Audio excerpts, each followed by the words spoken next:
En el corazón de la Toscana, cuando las campanas de la Catedral de Florencia marcaban el ritmo de la vida y las sombras de las torres se alargaban sobre las calles de piedra, nació un hombre destinado a observar el poder como pocos lo habían hecho antes. Era el año de 1469. Italia no era aún un país, sino un mosaico de ciudades que competían entre sí. Venecia, Milán, Nápoles, los estados pontificios, y entre todas ellas Florencia, cuna de artistas y mercaderes, pero también de intrigas y conspiraciones. En esas mismas calles donde los talleres de orfebres brillaban con el oro, donde los aprendices de pintores copiaban a Giotto y donde los Medici tejían su red de alianzas, vino al mundo Niccolò Machiavelli. No fue un nacimiento ilustre.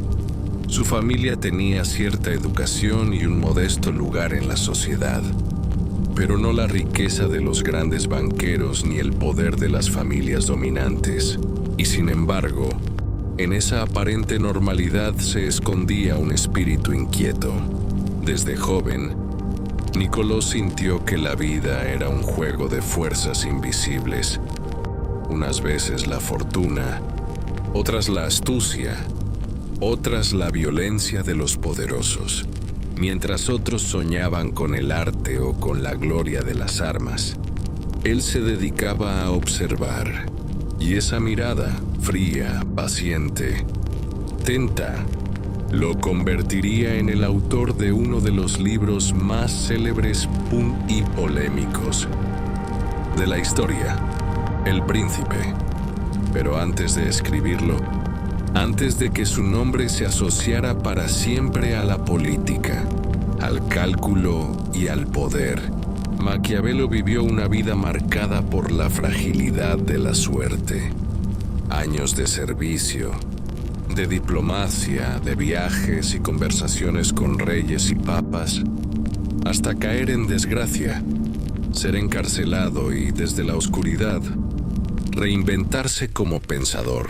Esta es la historia de ese hombre, el diplomático, el exiliado, el escritor, el florentino que, sin ocupar nunca un trono, dejó para siempre un libro que hablaba a quienes sí lo ocupaban.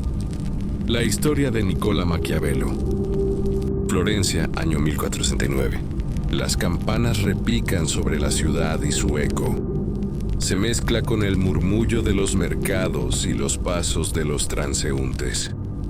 La urbe respira el aire del Renacimiento, con su arte, sus palacios y sus plazas llenas de voces, pero también con un trasfondo de tensiones políticas que nunca terminaban de apagarse. En una casa modesta, lejos de los grandes salones de mármol y de los lujos de las familias poderosas, nació Nicolás Maquiavelo. Sus padres no eran ricos, pero conservaban algo más valioso que el dinero: el amor por la cultura y por los libros. El hogar era sencillo: muros de piedra gastada, un patio estrecho y una mesa donde se amontonaban pergaminos ya amarillentos. Allí, en ese pequeño mundo, el niño Nicolás descubrió el poder de las palabras. Con apenas unos años se sentaba en silencio, hojeando manuscritos bajo la luz temblorosa de una lámpara de aceite. Su mirada era inquieta, como si buscara respuestas en cada línea, como si los ecos de Roma y de la antigüedad se filtraran en su joven imaginación. Fuera de casa la ciudad no descansaba.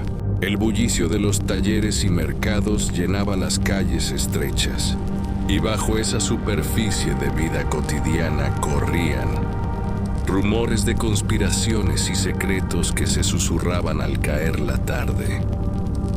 Nicolás creció en ese contraste: el recogimiento de los libros y el murmullo inquietante de una Florencia viva, vibrante y peligrosa. Ese doble escenario marcaría los primeros pasos de una mente que, sin saberlo aún, se estaba forjando entre la curiosidad y la incertidumbre. su adolescencia, Nicolás Maquiavelo comenzó a comprender que Florencia era algo más que arte y belleza. Bajo el esplendor de sus iglesias y palacios, se escondía un juego constante de alianzas, traiciones y conspiraciones. Mientras los talleres de los artistas llenaban de color la ciudad, en las plazas se discutía de política con un fervor que podía convertirse en violencia de un momento a otro. Nicolás escuchaba, observaba. Era un muchacho de inteligencia despierta, y no tardó en percibir que el poder tenía tantas caras como máscaras en un carnaval. Su educación estuvo marcada por el estudio de los clásicos. Aprendía latín para poder leer directamente a Cicerón y Tito Livio, y esas páginas antiguas parecían hablarle de un mundo donde la ambición y la astucia eran tan esenciales como la virtud. No estudiaba solo por obligación. Lo hacía con un hambre de conocimiento que lo llevaba a pasar horas en silencio, rodeado de manuscritos y anotaciones. Florencia, entretanto, seguía siendo un escenario vibrante. Las procesiones religiosas se mezclaban con los pregones de los mercaderes. Las campanas de las iglesias marcaban el tiempo de una ciudad inquieta, donde cada esquina podía ser testigo de una intriga. En medio de esa vida pública, Maquiavelo fue formando una mirada lúcida, capaz de distinguir lo que había detrás de las palabras de los hombres. Los años de juventud le dieron una lección silenciosa. La política no era solo lo que se decía en los salones, sino también lo que se ocultaba en las sombras. Y esa certeza lo acompañaría para siempre. Florencia atravesaba años convulsos. La caída de los Médici y la llegada de la República habían abierto un nuevo capítulo en la vida de la ciudad. Las plazas eran escenario de discusiones. Los muros estaban llenos de símbolos y el aire se impregnaba de incertidumbre. En ese ambiente, Nicolás Maquiavelo comenzó a dar sus primeros pasos en la política. Su cargo inicial fue modesto, funcionario en la Cancillería florentina, pero ese puesto le permitió asomarse al corazón de la administración. Pasaba horas redactando documentos, cartas e informes. A través de ellos aprendía cómo se hablaba entre poderosos, cómo se tejían alianzas y cómo se ocultaban intenciones bajo palabras bien elegidas. Cada pluma que mojaba en tinta era un ejercicio de observación y precisión. Pronto, la República lo envió en misiones diplomáticas a distintas cortes de Italia. Allí, Nicolás pudo ver de cerca a príncipes, duques y cardenales. Descubrió que el poder no era una idea abstracta, sino una lucha diaria hecha de gestos, silencios y decisiones calculadas. Mientras tanto, en Florencia, el pueblo seguía en tensión. Los rumores, los sermones y las esperanzas se mezclaban en un clima de incertidumbre constante. En medio de esa agitación, Maquiavelo aprendía a mirar más allá de lo evidente. Desde lo alto de un balcón, contemplaba la ciudad en la que había nacido, consciente de que sus calles y plazas eran, al mismo tiempo, un escenario de belleza y de poder. Florencia, en los últimos años del siglo XV, vivía en constante tensión. La ciudad oscilaba entre la República y el regreso de los Médici, y en ese vaivén se debatía el destino de miles de ciudadanos. Cada plaza, cada muro, era testigo de debates y proclamas que podían cambiarlo todo. Maquiavelo, desde su cargo en la Cancillería, observaba cada movimiento con atención. No era aún un protagonista, pero estaba lo bastante cerca del poder para aprender sus mecanismos. Sus misiones diplomáticas lo habían puesto frente a reyes, príncipes y generales, y cada encuentro lo confirmaba en una idea. La política no era un juego de ideales, sino una lucha de intereses. En esos años, uno de sus mayores aprendizajes vino del campo militar. La República confiaba en ejércitos mercenarios, soldados que luchaban por dinero más que por lealtad. Maquiavelo comprendió pronto que esa dependencia era un error peligroso. Esos hombres no defendían a Florencia, solo defendían su paga. Las calles florentinas eran un hervidero de voces. Se discutía en tabernas, en mercados y en las iglesias sobre quién debía gobernar, sobre qué alianzas traerían paz y cuáles arrastrarían a la ciudad al desastre. En ese clima de incertidumbre, Maquiavelo se entrenaba en silencio como un observador paciente. No era un guerrero, ni un noble de espada al cinto. Su fuerza estaba en las palabras y en la mirada. Miraba con frialdad lo que otros pasaban por alto, registrando en su memoria las lecciones que un día pondría por escrito. Florencia vivía un tiempo de agitación espiritual y política. Tras la caída de los Medici, la figura del fraile Girolamo Savonarola emergió como una voz poderosa que predicaba contra los lujos y las corrupciones de la ciudad. Sus sermones inflamaban los corazones de los ciudadanos y llenaban las plazas con un fervor casi sagrado. Maquiavelo, joven funcionario de la República, contemplaba aquellos acontecimientos con atención. Las palabras del fraile atraían a multitudes, pero también despertaban temor. El ideal religioso se mezclaba con la política, y Florencia parecía oscilar entre el éxtasis y el miedo. El momento más recordado de aquel tiempo fueron las llamadas hogueras de las vanidades. Montones de objetos considerados frívolos, desde libros hasta espejos, eran arrojados al fuego en medio de las plazas. Los ciudadanos enardecidos cantaban mientras las llamas consumían lo que antes había sido símbolo de riqueza o placer. Pero aquel fervor no tardó en volverse contra el propio Savonarola. Sus enemigos políticos y eclesiásticos lo llevaron al cadalso, y Florencia fue testigo de su caída en la misma plaza donde había predicado. Maquiavelo vio en esos sucesos una lección clara. El poder podía nacer de la fe y del miedo, pero también podía desmoronarse con la misma rapidez. En medio de esa tensión, Nicolás se reafirmaba como observador silencioso. No era un hombre de púlpito ni de espada, sino de mirada y memoria. Aprendía que el pueblo podía ser llevado al éxtasis por la palabra, pero que la multitud era tan voluble como el fuego que ardía en las plazas. Tras la ejecución de Savonarola, Florencia volvió a debatirse entre la esperanza y el miedo. En medio de ese clima inestable, Nicolás Maquiavelo fue ascendiendo en su labor dentro de la Cancillería de la República. Su responsabilidad principal se convirtió en la diplomacia. Era enviado a misiones en ciudades vecinas, y así conoció de cerca las intrigas de Italia. Cada ciudad-estado era un mundo propio. Venecia con su comercio, Milán con sus ejércitos, Roma con el peso de la iglesia y Nápoles con sus tensiones internas. Maquiavelo tomaba nota de todo. No se dejaba impresionar por el lujo de los palacios ni por los banquetes de los príncipes.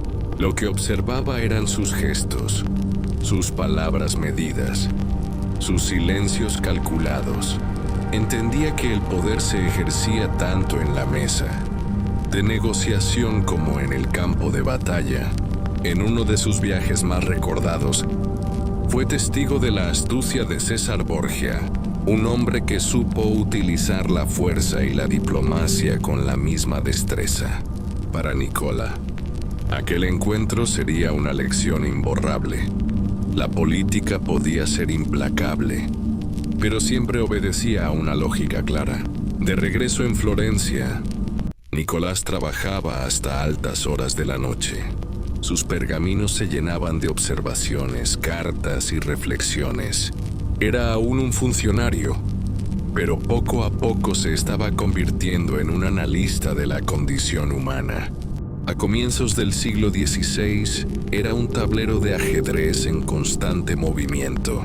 Las ciudades-estado vivían rodeadas de alianzas cambiantes, ejércitos extranjeros y amenazas que llegaban desde Francia, España y el Sacro Imperio. Florencia, frágil en medio de potencias más grandes, debía moverse con cuidado para sobrevivir. Maquiavelo fue testigo de todo ello. Como enviado de la República, recorrió fortalezas y campamentos. Observó las tropas y tomó nota de la disciplina, o de la falta de ella, que encontraba en los ejércitos. Con claridad, comprendió que la dependencia de mercenarios debilitaba a su ciudad, pues aquellos hombres luchaban por dinero, no por convicción. En sus cartas describía la diferencia entre soldados que combatían por su tierra y aquellos que lo hacían por paga. Para él, la defensa verdadera solo podía nacer del compromiso de los propios ciudadanos. Esa idea se grabó en su pensamiento con fuerza, anticipando lo que más tarde sería uno de los pilares de su reflexión política. Mientras tanto, Florencia seguía bajo la presión de los acontecimientos. Los pregones anunciaban nuevas alianzas un día y derrotas al siguiente. La población oscilaba entre la esperanza y el miedo, observando cómo el destino de su ciudad dependía de decisiones tomadas en cortes lejanas. Nicolás, sin embargo, permanecía firme en su papel de observador. Cada experiencia era una lección, cada encuentro un apunte en su memoria. En medio de aquella Italia convulsa, Maquiavelo no dejaba de mirar con atención, consciente de que la historia se estaba escribiendo frente a sus ojos. El comienzo del siglo XVI trajo consigo un torbellino de guerras que sacudieron toda Italia. Francia, España y el Sacro Imperio se disputaban territorios, y Florencia quedaba atrapada en medio de potencias mucho más fuertes. En esos años, Maquiavelo fue testigo de la fragilidad de su ciudad. Como diplomático, viajaba entre fortalezas sitiadas y campamentos repletos de soldados. Observaba el miedo en los rostros de los ciudadanos y la incertidumbre de los gobernantes, que parecían tomar decisiones forzadas por el miedo a perderlo todo. Las tropas extranjeras recorrían la península con brutalidad, y Florencia, debilitada, buscaba sobrevivir entre pactos y concesiones. Maquiavelo comprendía cada vez con más claridad que la suerte de una ciudad no dependía de la fe o de la fortuna, sino de la organización de su ejército y la prudencia de sus dirigentes. En medio de esos viajes, escribió informes donde dejaba constancia de lo que veía: la disciplina de unos ejércitos, la corrupción de otros, el modo en que la política y la guerra se mezclaban hasta ser inseparables. Cada palabra era fruto de su capacidad para mirar con frialdad lo que otros veían solo con temor. Florencia, mientras tanto, vivía días de angustia. Los pregoneros anunciaban derrotas, victorias efímeras o nuevas alianzas, y los ciudadanos se reunían en las plazas para escuchar, con el corazón encogido, el destino que venía dictado desde fuera. En todo ello, Nicolás Maquiavelo permanecía como un observador incansable, aprendiendo que la verdadera fuerza de un Estado debía apoyarse en cimientos firmes y no en la improvisación de los poderosos. El año 1512 marcó un giro decisivo para Florencia. Las tropas españolas, aliadas con el papado y otras potencias, derrotaron a los ejércitos de la República. La ciudad, que durante años había intentado mantener su independencia, quedó sometida a un destino implacable. Los Medici, que habían sido expulsados tiempo atrás, regresaron triunfantes con el respaldo de las armas extranjeras. El gobierno republicano se derrumbó y con él la carrera política de muchos funcionarios que habían servido al nuevo régimen. Entre ellos estaba Nicolás Maquiavelo. Los pregones en las plazas anunciaron la restauración del poder de los Medici. Los rostros de los ciudadanos mostraban tanto miedo como resignación. La ciudad se preparaba para el regreso de los viejos señores y con ello, para el fin de una época marcada por la voz de la República. Maquiavelo, que había entregado sus años más jóvenes al servicio del Estado, fue apartado de sus cargos. La sospecha de que había conspirado contra los Medici lo convirtió en un hombre vigilado. Lo detuvieron, lo encarcelaron y lo sometieron a torturas.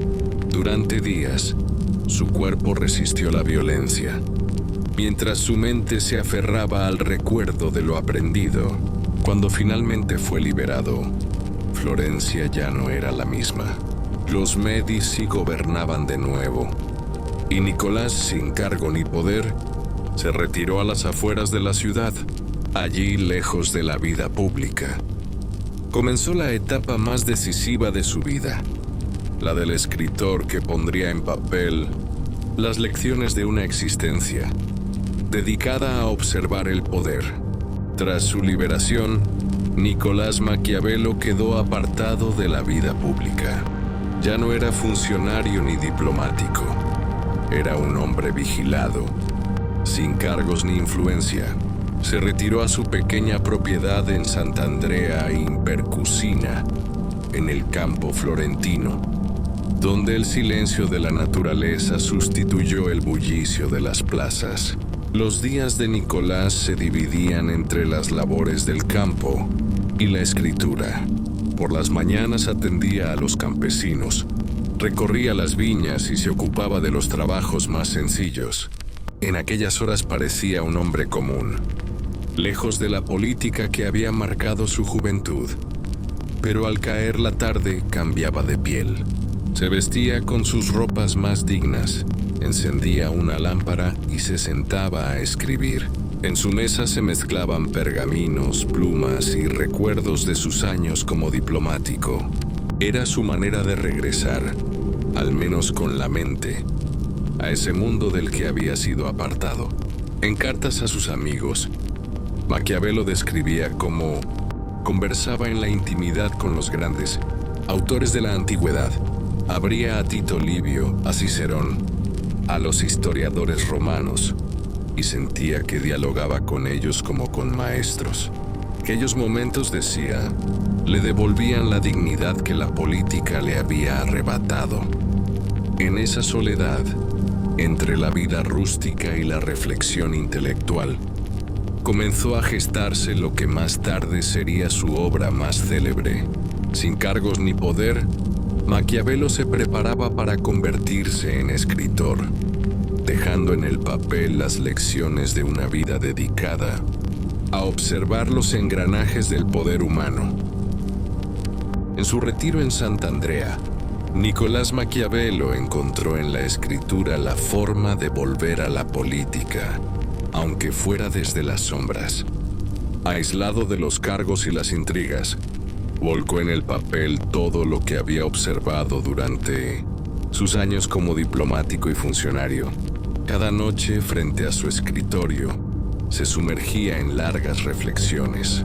Las derrotas de Florencia, los discursos en las plazas, las intrigas en las cortes y la astucia de hombres como César Borgia se convertían en materia de estudio. Su mirada no era la de un soñador, sino la de un analista frío y preciso. Fue en ese ambiente cuando comenzó a redactar su obra más célebre, El Príncipe. No lo escribió como un tratado idealista, sino como un manual práctico para gobernar en tiempos de crisis. En sus páginas, describía con crudeza la necesidad de la fuerza, la utilidad de la astucia y la fragilidad de las promesas. El tono de la obra sorprendía porque hablaba sin adornos. Maquiavelo no buscaba consolar ni moralizar, sino mostrar la realidad tal y como la había visto. Para él, comprender el poder era el primer paso para mantenerlo. Mientras el mundo exterior seguía convulso, él encontraba en la escritura un refugio.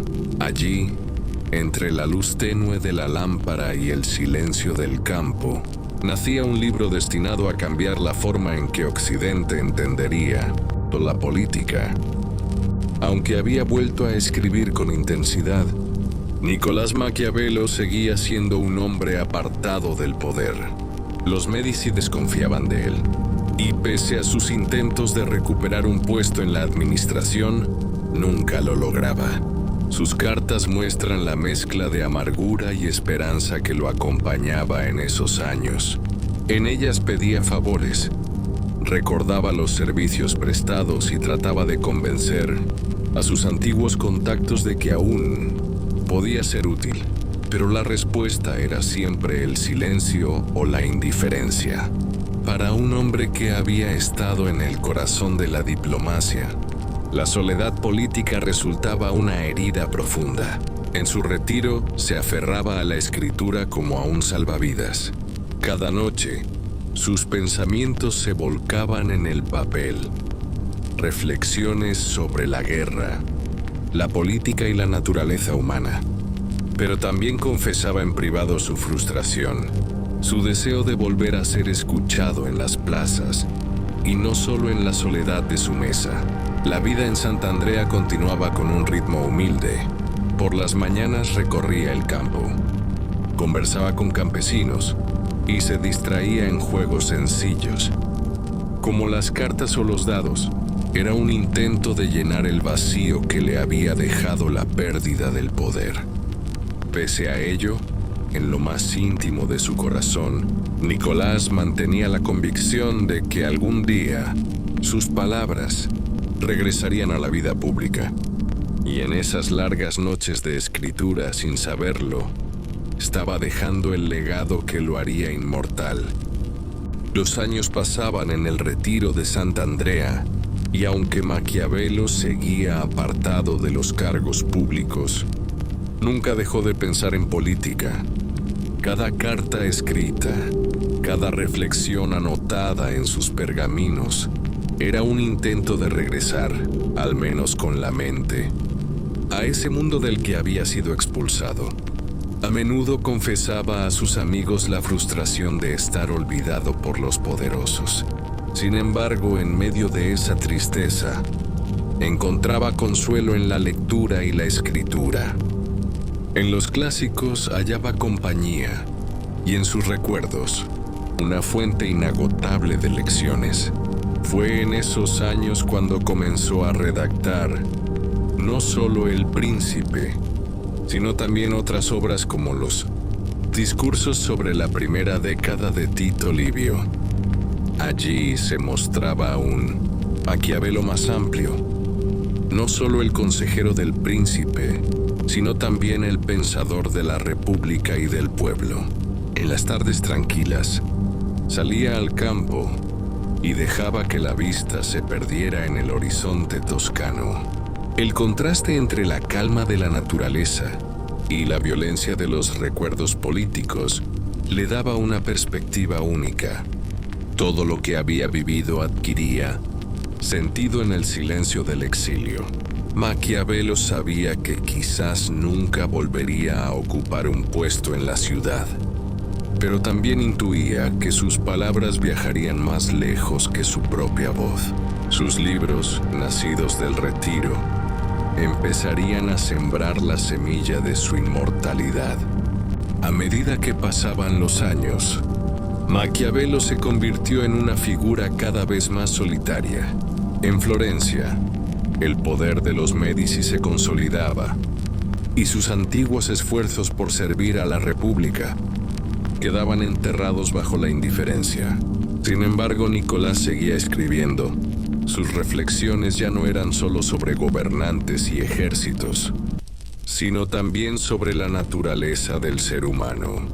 Observaba las pasiones, las ambiciones y los miedos que mueven a los hombres, y comprendía que esos impulsos eran tan poderosos como las armas o las leyes. En cartas privadas hablaba de su deseo de volver a servir, aunque sabía que probablemente nunca le devolverían la confianza. Lo confesaba con ironía amarga, consciente de que el destino lo había colocado en un rincón desde donde solo podía mirar. Su vida cotidiana era sencilla. Caminaba por los campos, jugaba a los dados con los vecinos y regresaba por las noches a su escritorio. Allí, con la lámpara encendida, se sumergía en un diálogo silencioso con los clásicos y con sus propios recuerdos. El hombre que había visto ejércitos, conspiraciones y discursos en plazas abarrotadas, ahora vivía en el sosiego del campo, pero en su interior seguía vivo el deseo de que sus escritos fuesen escuchados por alguien, algún día, más allá de los muros de su casa. Tiempo fue debilitando el cuerpo de Maquiavelo, aunque su mente seguía tan aguda como en los años de juventud. La vida en el campo lo mantenía en calma, pero también lo hacía consciente de su soledad. Florencia continuaba cambiando bajo el poder de los Médici, y él seguía siendo un testigo silencioso desde la distancia. En sus últimos años, Nicolás escribió con una mezcla de ironía y resignación. Sabía que su nombre estaba marcado por la sospecha y que muchos lo consideraban un hombre peligroso por la crudeza de sus ideas. Sin embargo, en su interior, mantenía la convicción de que sus escritos algún día serían comprendidos. En cartas privadas mencionaba dolores físicos y el cansancio de la edad, pero nunca dejaba de pensar en la política. Hasta el final, se mantuvo fiel a su vocación de observador de la naturaleza humana. La muerte lo alcanzó en 1527, en su Florencia natal. No tuvo funerales fastuosos ni honores oficiales. Fue enterrado de manera modesta, como correspondía a un hombre apartado del poder. Pero el eco de sus palabras no se extinguió con su cuerpo. Estaba destinado a crecer con el tiempo, lo que para sus contemporáneos fue motivo de sospecha y rechazo. Para los siglos futuros sería semilla de reflexión. Con su muerte terminaba la vida de un hombre, pero comenzaba la leyenda de Maquiavelo. El eco de Maquiavelo no murió con él. Su cuerpo descansa en Florencia, pero sus palabras viajaron mucho más allá de las colinas toscanas que lo vieron nacer. Durante siglos, su nombre fue pronunciado con recelo. Se le acusó de cinismo, de frialdad, incluso de maldad. Maquiavélico se convirtió en sinónimo de astucia sin escrúpulos. Y sin embargo, en medio de ese juicio, también estaba el reconocimiento. Nadie había descrito con tanta claridad los engranajes del poder humano. Con El Príncipe y sus discursos, abrió un espejo en el que los gobernantes podían verse reflejados sin adornos. Mostró que la política no se sostenía en sueños, sino en decisiones a menudo duras, tomadas frente a la incertidumbre del destino. Hoy, más de 500 años después, Maquiavelo sigue presente. Sus palabras aún se leen, se discuten, se cuestionan, porque lo que observó en las plazas de Florencia, en los campamentos militares y en las cortes renacentistas, sigue vivo en cada lugar donde los hombres luchan por el poder. Maquiavelo fue un hombre de carne y hueso, con temores, deseos y fracasos, pero su mirada, lúcida y despiadada, lo convirtió en un testigo eterno de la condición humana. Y mientras sus páginas sigan abiertas, su eco de Maquiavelo no se apagó con su muerte. Su cuerpo descansó en Florencia, pero sus palabras comenzaron un viaje que atravesaría siglos enteros. Durante mucho tiempo fue visto con recelo. Su nombre se convirtió en un susurro peligroso, asociado a la intriga y a la traición. Maquiavélico pasó a significar astucia fría, cálculo sin escrúpulos. Era la condena de un mundo que prefería las ilusiones antes que la verdad desnuda. Pero Maquiavelo no inventó la corrupción ni la crueldad del poder. Tan solo tuvo el valor de describirlas. En sus páginas no hablaba de lo que debía ser, sino de lo que era. Mostró que detrás de los discursos solemnes se escondían intereses y que los príncipes no gobernaban con virtudes, sino con decisiones, muchas veces duras, siempre humanas. Y así sus libros sobrevivieron. Circularon en palacios, en universidades, en cárceles y en bibliotecas clandestinas. Fueron leídos por reyes que buscaban sostener sus tronos y por revolucionarios que intentaban derribarlos. Cada generación encontró en él un espejo, a veces incómodo, a veces necesario. Más de 500 años después, sus palabras siguen vivas, porque el poder, con sus luces y sus sombras, no ha cambiado. Cada vez que un hombre o una mujer se pregunta cómo gobernar, cómo resistir, cómo vencer, allí silencioso Maquiavelo vuelve a hablar. Su legado no es la maldad, como a menudo se le acusa, sino la lucidez. Comprender que los hombres se mueven por pasiones, ambiciones y miedos, y que el poder siempre camina sobre un terreno frágil. Maquiavelo fue un hombre de carne y hueso, con deseos, fracasos y esperanzas, pero su mirada lo convirtió en algo más, en un testigo eterno de la condición humana. Y mientras sus páginas sigan abiertas, su voz seguirá susurrando desde la penumbra de la historia.